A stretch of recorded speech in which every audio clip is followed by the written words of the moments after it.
Assalamualaikum warahmatullahi wabarakatuh. InsyaAllah hari ini kita akan sambung pembelajaran kita dalam mata pelajaran Faraid, yang ini berkaitan dengan tajuk yang ketiga, Ahwal Ashabul Furud. Dan pada video kali ini, pada perbincangan kali ini, kita akan bincangkan tentang Ahwalul Jad, yang ini keadaan datuk. Bagaimanakah datuk mewarisi harta peninggalan? Okey, para pelajar boleh rujuk pada muka surat 15 bagi buku teks dan muka surat 75 bagi nota yang kita baca. Jadi pada muka surat 15 ni, dalam buku teks dia hanya bincangkan tentang perbezaan di antara ayah dan datuk. Dia tidak ceritakan tentang keadaan datuk. Sebab apa? Sebab keadaan datuk sama sahaja sebagaimana keadaan ayah. Jadi dia tak sebut dalam buku teks. Tapi untuk memudahkan para pelajar boleh rujuk pada muka surat 75 buku nota, yang mana saya telah ringkaskan di dalam video ni sebagaimana dalam gambar. Okey, ini adalah Ahwalul Jad ataupun disebut Abul Ab. Datuk disebut juga sebagai Abul Ab. Dalam soalan ataupun dalam peperiksaan, dia juga guna perkataan Abul Ab. Sama juga dengan maksud Al-Jaddu, yakni datuk. Okey, tengok pada keadaan datuk. Yang pertama sekali, kalau boleh tengok balik, boleh ingat balik, tiga keadaan yang pertama ni, yang awal ni, sama sahaja dengan keadaan ayah si mati yang mana kita telah belajar sebelum ni. Okey, tengok kepada tajuk ataupun nombor yang pertama, As-Sudus, yakni 1/6. Okey, datuk akan mewarisi harta peninggalan sebanyak 1/6 ketika mana ada bersamanya waris lelaki si mati, sama sebagaimana ayah. Okey, contohnya ada bersama datuk ibnu ataupun ibnul ibn, dan seterusnya ke bawah. Jadi si datuk akan perolehi 1/6.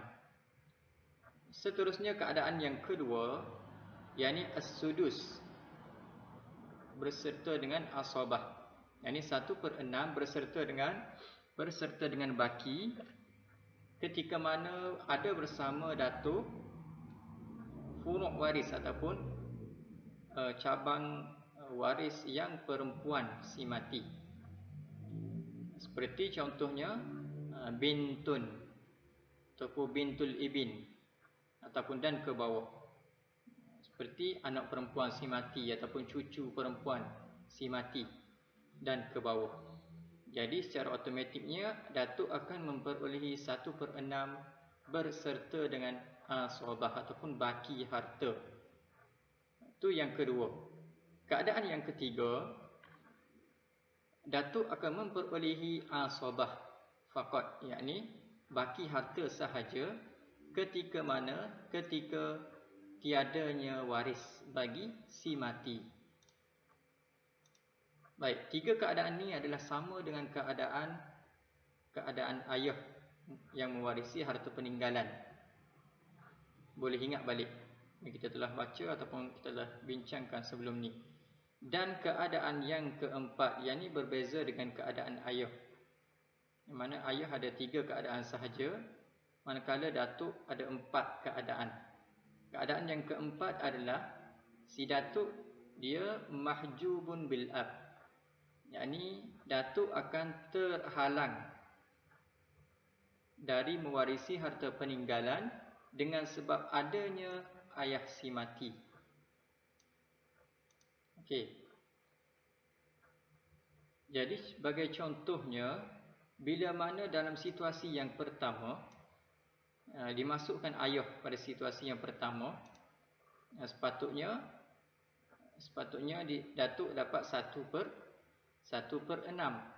Tetapi bila mana adanya ayah dalam situasi yang pertama ni, automatiknya datuk tidak akan memperolehi apa-apa harta peninggalan dengan sebab terhijab ataupun terhalang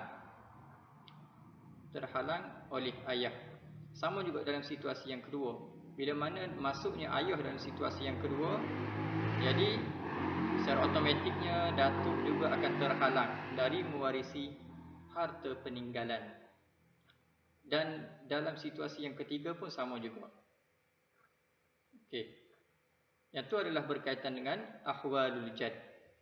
Mudah dan ringkas sahaja oleh sebab dia sama sahaja dengan keadaan ayah. Jadi untuk sebagai latihan pengukuhan, para pelajar boleh cuba jawab soalan yang saya sediakan.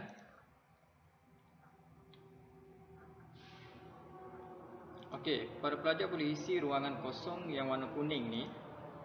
1, 2, 3, 4, 5, 6, 7, 8. Cuba isi tempat kosong pada ruangan yang berwarna kuning. Dan para pelajar boleh hantar sebagaimana biasa pada saya. Jadi sekadar itu sahaja untuk ahwalul jad, dan insya-Allah kita akan sambung pada pertemuan seterusnya. Wallahu a'lam. Assalamualaikum warahmatullahi wabarakatuh.